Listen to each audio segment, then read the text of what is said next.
Selamat pagi Bapak dan Ibu semua. Bagaimana kabarnya hari ini? Semoga semua dalam keadaan baik dan sehat. Amin.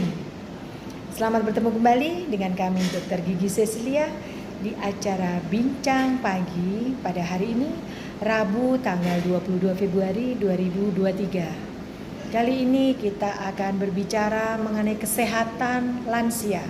Salah satunya adalah bagaimana cara menjaga kesehatan gigi dan mulut pada lansia. Seperti ada kata bijak berkata bahwa hidup ini singkat. Tersenyumlah selagi kamu masih memiliki gigi. Nah, dari kata bijak itu kita bisa melihat bahwa gigi itu penting buat penampilan kita, buat saat kita berbicara dengan orang lain, buat kita makan. Bisa dibayangkan apabila makan tanpa gigi, misalnya seperti itu.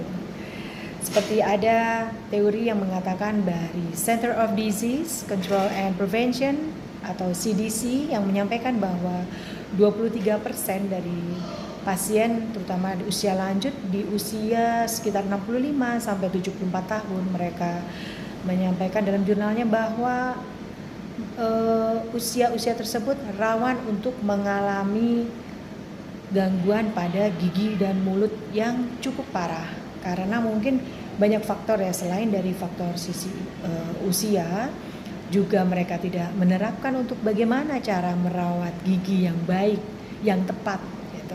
Belum lagi terkadang juga di usia lanjut usia itu bahwa daya tahan tubuh juga mungkin tidak seoptimal saat masih produktif. Memang banyak cara untuk kita bisa merawat bagaimana kesehatan gigi dan mulut. Terutama untuk lansia memang sebaiknya rutin untuk kontrol ke dokter gigi paling tidak 6 bulan sekali. Nah, di situ itu adalah minimal, tapi bisa juga paling kalau misalnya memang di 6 bulan tidak bisa, boleh di antara setahun sekali. Monggo disilakan Bapak dan Ibu untuk kontrol, cek ke dokter gigi. Ada keluhan atau tidak, nanti dokter gigi akan menyampaikan edukasinya apa yang harus dilakukan apabila memang nanti terdapat remark di dalamnya. Bagaimana cara-cara untuk merawat kesehatan gigi dan mulut? Salah satunya kita ada juga beberapa. Yang pertama adalah rajin menyikat gigi. Jadi menyikat gigi itu memang penting Bapak Ibu ya. Jadi paling tidak itu sehari 2 kali, saat kita mandi pagi dan saat kita mandi malam, atau saat menjelang mau tidur, sebelum tidur kita menyikat gigi.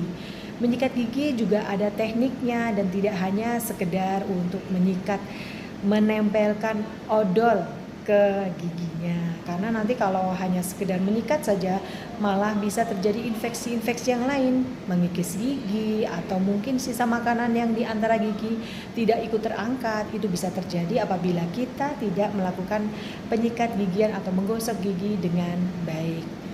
Apabila dirasa memang pada usia lanjut usia itu terkadang suka gusi itu turun, sehingga walaupun giginya utuh tapi gusi turun, maka sisa makanan bisa berada atau sering nyangkut di antara 2 gigi. Nah, ini bisa kita tambah selain setelah kita makan kita berkumur sekitar 30 detik kita berkumur, dirasa masih kurang nyaman, kita bisa flossing atau menggunakan benang gigi. Nah, itu untuk penggunaan benang gigi ini bisa dicari yang nyaman buat Bapak Ibu sekalian.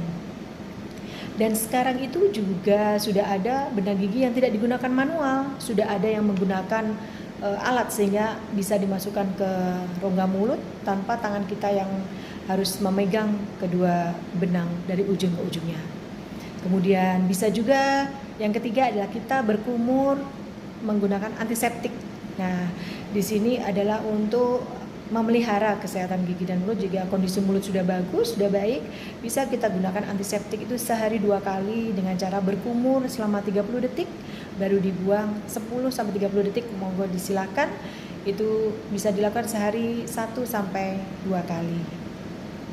Kemudian pasti dan rata-rata walaupun tidak semua di usia lanjut usia itu terkadang sudah pada menggunakan gigi palsu. Nah, gigi palsu ini selain fungsinya untuk mengembalikan fungsi pengunyahan di dalam mulut sehingga asupan yang kita makan itu tidak bermasalah saat di saluran pencernaan, itu juga perlu dibersihkan sama dengan gigi yang ada di rongga mulut. Jadi saat kita pagi dan sore mandi untuk menyikat gigi atau menggosok gigi, gigi palsu yang kita gunakan itu sebaiknya dilepas dan ikut disikat, dibersihkan.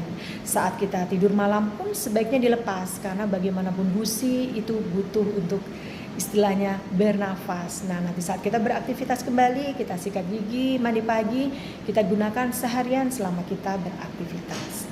Seperti itu.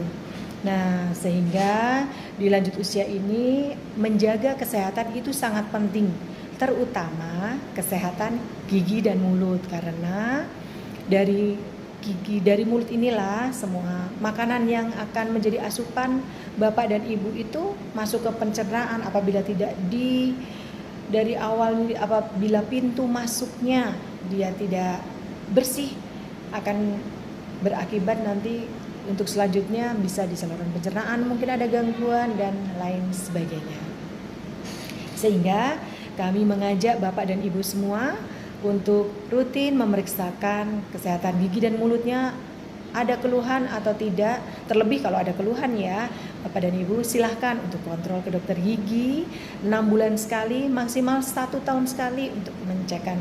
Jangan sampai sudah terjadi lewat dari 1 tahun dan ternyata sudah ada infeksi, Bapak Ibu baru kontrol dan akhirnya terlambat, gigi tidak bisa diselamatkan, harus dicabut. Nah, lebih baik memang dan lebih nyaman adalah menggunakan gigi kita sendiri, sehingga apabila masih berlubang, masih bisa dilakukan perawatan, itu akan kita pertahankan untuk tetap di dalam mulut. Tapi apabila ternyata ada gigi yang harus dicabut, kami sarankan untuk membuat gigi palsu agar fungsi pengunyahan kembali normal. Jika ada yang salah, mohon dimaafkan. Jika ada yang sayang, mohon diungkapkan. Mungkin cukup sekian. Jika ada kekurangan, saya mohon maaf. Jika ada kelebihan, mohon dikembalikan. Ada sedikit pantun buat Bapak dan Ibu. Kotak persegi dipahat-pahat jadi ukiran seperti tongkat. Jagalah gigi supaya sehat, pasti senyuman lebih memikat. Terima kasih. Selamat pagi.